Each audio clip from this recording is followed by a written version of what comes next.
अपनात्मा, क्योंकि इस सत्संग के माध्यम से इतना विस्तार होता है, क्योंकि ये ज्ञान इतना अज्ञान बना रखा था, इसको समझाने सुलझाने में बहुत समय लगता है।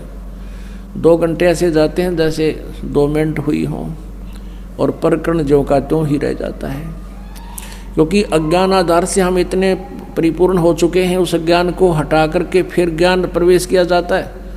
जैसे पहले किसी ने गलत पेंट कर रखा है नकली, उसको उतारने के लिए रेगमार लगाना पड़ता है, वह मेहनत एक्स्ट्रा और होगी, और उसके बाद फिर पेंट किया जाता है। अगर उस पहले वाले पेंट को अच्छी तरह नहीं उतारा जाए तो फिर ओरिजिनल पेंट उस पर रुके नहीं। इसलिए ये उदाहरण, ये ज्ञान बार बार रह रहकर बताया जाता है, तब ये हमारा परमात्मा ज्ञान आपके ऊपर ठहरेगा।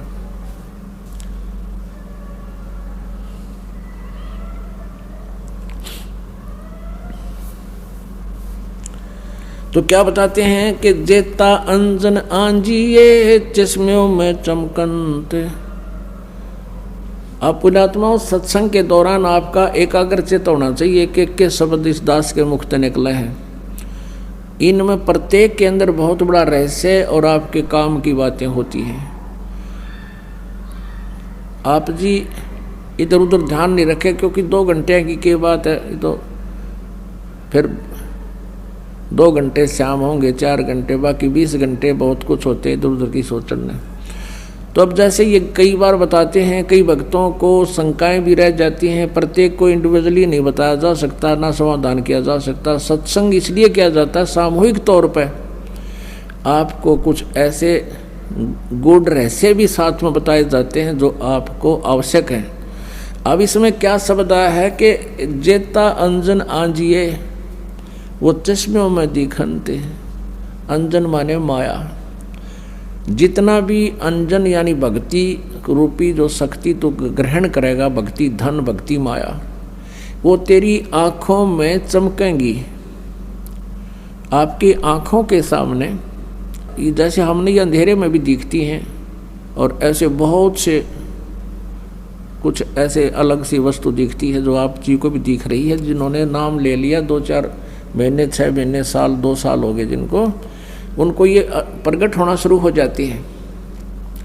आँखों के सामने थोड़ी सी दूरी पे सितार से नजर आएंगे, बहुत ज़्यादा और भी काफ़ी क्रियाएं अपने आप दृष्टिगोचर रहती। वो क्या है, हमारी जितनी भक्ति अंदर हमारी भक्ति बढ़गी, उसका लेवल है, उसका प्रतीक है कि आपकी भक्ति इतनी हो चुकी है। और एक भक्त, कई बार कुछ भक्त ऐसे मिले, वो कहने लगे जी मेरी आंखें खराब होगी, आँखें के आगे काला काला दिखे, तार से दिखे, और डॉक्टर को भी दिखा, डॉक्टर बोला ऑपरेशन करा ले। मैंने कहा भाई ये तार जो है, ये जो भी तुझे दिखाई दे रहा बेटा, तेरी भक्ति का प्रतीक है, और ये हमें भी दिखाई देते हैं। ये ना दिखे फिर भक्ति है नहीं तुम्हारी। ये देखने से नहीं अपने आप दिखेंगी, ऐसे आप ध्यान से देखोगे। आपको कई बार ऐसा लगा जैसे कोई मक्खी आ गई, खाना खाते समय भी ऐसे लग रहा है मक्खी या मच्छर आ गया, लेकिन वो हमारे परमात्मा अंदर से जो भक्ति का आगे प्रतीक, वो रिफ्लेक्शन बाहर आ रहा है। और ये सूक्ष्म शरीर ऐसा ही होता है, और ये भक्ति का प्रतीक भी उस नूर से ही हमारा ये लेवल बता रहा है। तो इस प्रकार चिंतित नहीं होना। बहुत से ऐसे भक्त हैं, एक कहने लगा जी मैं तो घर से बाहर नहीं निकलूँ, देखूँ जब मैंने दिखन लग जाए, मैंने डर गया कदे भूत हो। पुण्यात्माओं, पहले इस दास को बचपन से ही ये थोड़ा सा दिखाई देता था, ये पूर्व जन्म की जो कोई संस्कार डिपॉजिट रह रहा था ना, तो खोजिए पता नहीं कहाँ कहाँ देवता बनकर, राजा बनकर, और वो थोड़ा सा दिखाई देता था। ज़्यादा से ज़्यादा 1 इंच की लंबाई होगी, एक ही था वो, यानी इतनी ही शेष कमाई बची थी इस कलयुग में। वो पूर्व जन्म की डिपॉजिट भक्ति की पुण्य कमाई थी। और ये दास ये सोचा करता मेरी आंखें कुछ कमज़ोर हैं, इसलिए ये कुछ दृष्टि दोष है। जब उपदेश लिया, नाम लिया, 5-6 महीने के बाद देखा तो ये तो और गणा बढ़ गया। 1 साल के बाद तो विघ्न हो गया, और ज़्यादा बढ़ गया। मैंने सोचा बड़ी बात दिक्कत आई। तो गुरुजी उसमें वृद्ध बहुत थे, 104-5 वर्ष की आयु हो चुकी थी हमारे पूज्य गुरुदेव जी की। उनसे ज़्यादा समाधान नहीं करा पाया करते, क्योंकि और भी बहुत भगत थे। हमारा नंबर भी देर से आता था, कभी आता कभी नहीं आता था। तो एक दिन दाव लग गया और दास ने यही प्रकरण उनसे कहा कि गुरुदेव ऐसे ऐसे, पहले तो ये छोटा सा था, अब ये बहुत बढ़ गया, लगता आँखें और वीक हो जाएंगी। तब वो हंसे, कहने लगे बेटा ये तो तेरी भक्ति बढ़ गई, और यही तो प्रतीक है। आज तक मेरे को किसी ने नहीं बताया कि मेरे साथ ऐसा है जो आज आपने आकर बताई है। इसे सिद्ध ये भक्ति ना करते बाकी के। और ऐसा ही था उनके पास, कोई माया मांगना होता, कोई बेटे मांगना आया करता, कोई कार कोई ठीक, और वहाँ भी नाम ले लेते और फिर माता ही घंटी बजाते, विष्णु देवी पर भी जाते वो सारे है थारा। ये समझ में आई होता कर्म बिगाड़ रहे थे, ठीक करना उन्हें कुछ दिखा था और क्या दिखना था।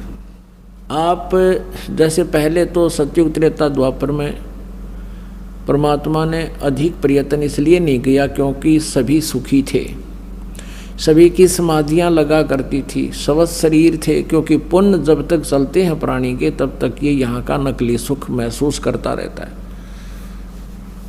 और जिसको बताना चाहते थे वो सुनना नहीं चाहते थे। सभी कहते थे हमें मौज हो रही है, हमें किसी और भगवान की आवश्यकता नहीं, हमारे तो कृष्ण जी ने या विष्णु जी ने हमारी मौज कर रखी है। अब कलयुग में परमात्मा ने पता था कि कलयुग में इनकी सारा जाड़ा आ लेगा, इनकी सब पुण्य कमाई नष्ट हो जाएंगी और पहले की कमाई इनकी होगी नहीं। और जिन भगवानों को ये मोक्षदायक मानकर इनसे सुख राहत प्राप्ति के लिए पूजाएं भी कर लेंगे, उनसे राहत मिला नहीं, क्योंकि वो दे ही नहीं सकते, वो आपके भाग्य में परिवर्तन नहीं कर सकते। तब परमात्मा ने कहा था कलयुग में फिर मैं पहचान में आ जाऊंगा इनके, क्योंकि इनके पिछले पुण्य होंगे नहीं, बिरान माटी सबकी हो जाएगी। आज कोई परिवार खाली नहीं जिसमें कष्ट ना हो, और 1-8% को शेष बचा हुआ है, उस पर ना जाने कल के बिजली गिर जाए। तो इस परमात्मा की शरण में आने से आपके कष्ट भी दूर होंगे, गारंटीड होंगे। ये सत्कर्म मान लेना पुण्यात्मा हो। दास का कोई उद्देश्य नहीं, कोई खानदानी पैसा नहीं कि हमारा दादे परदादे भी ये काम करा करते, हमने कोई रोजी रोटी ना मिल रही थी। दास सर्विस करता था, जेई की सर्विस थी, 2 टाइम पर टू ठीक मिल रहे थे, लेकिन आदेश हो गया परमेश्वर का, गुरुदेव का कि तू ये काम सेवा कर, मजदूरी कर मेरी। दास उसका मजदूर बनकर उनकी प्यारी आत्माओं को संदेश भेज रहा है उनके आदेश अनुसार। तो ये सत्कर्म मान लेना जो इस दास ने इस मालिक को चुना है। निदास तो पहले कृष्ण पुजारी था, विष्णु पुजारी था, हनुमान पुजारी था, शंकर भगवान का पुजारी था, लेकिन हम उनका अनादर नहीं।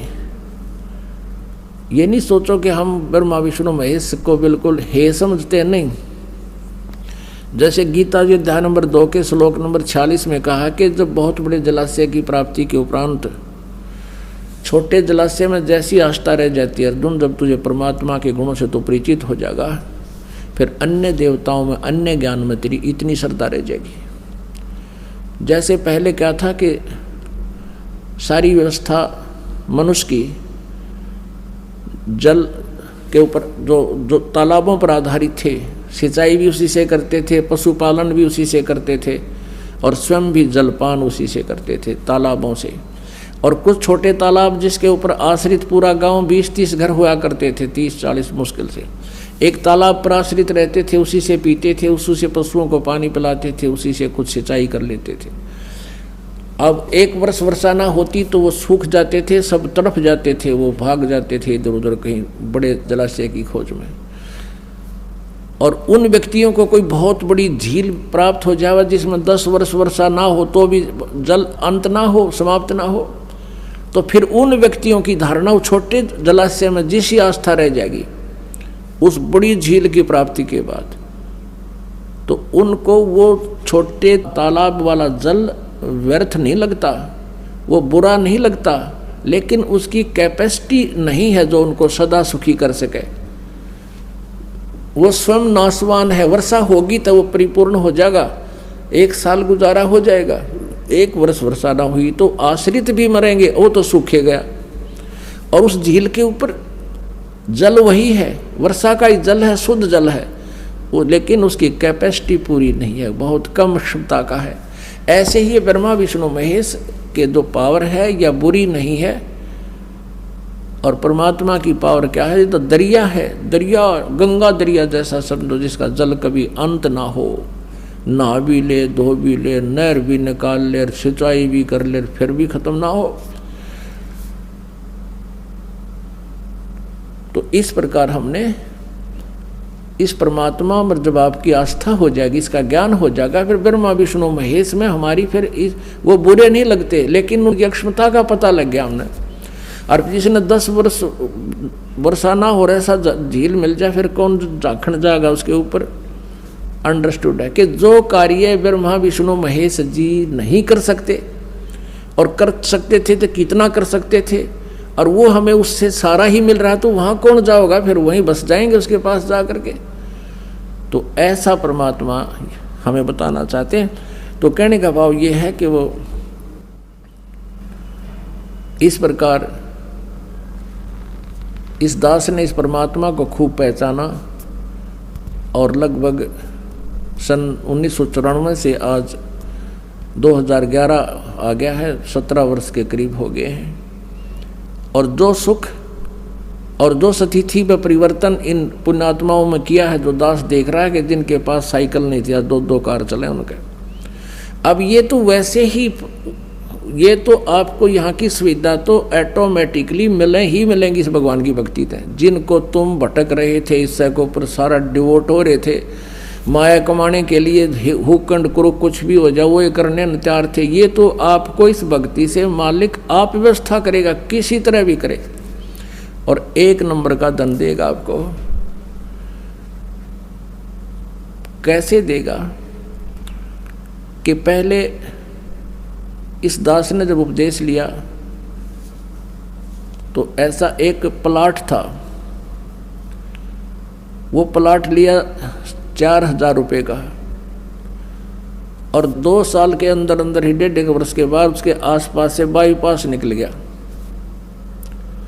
उसमें कुछ कंस्ट्रक्शन कर दी इस दास ने, तो सारी कंस्ट्रक्शन मुश्किल से 20,000 रुपये का खर्चा होगा, 1.5 लाख देने वाला आ गया, और पक्की रजिस्ट्री कराई 1.5 लाख में। अब देखो, अब उस समय आज से 20 साल पहले,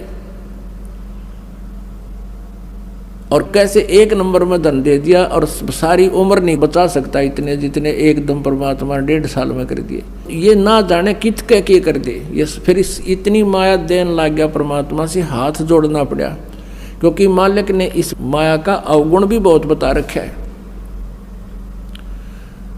इस माया की घनी जरूरत नहीं है, ये तो इतनी मांगे मालिक ते कि साईं इतना दीजिए जिसमें कुटुंब समावे, हम भी भूखे ना रहे, अतिथि ना भूखा जावे।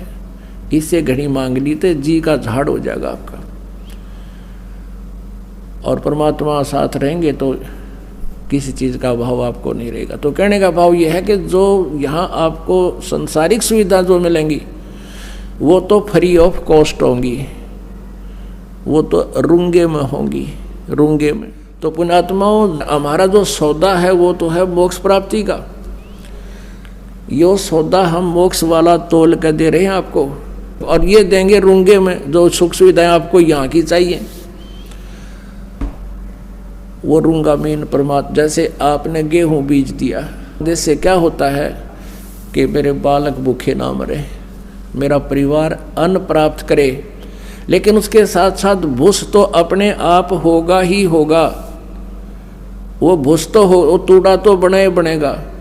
तो पुण्यात्माओं, ये वो भक्ति है जिसमें ये माया रूपी भूस तो आपको प्राप्त होगा ही होगा, और साथ में जीवन और बचेगा, वो गेहूं मिलेंगे, यानी मोक्ष मिलेगा।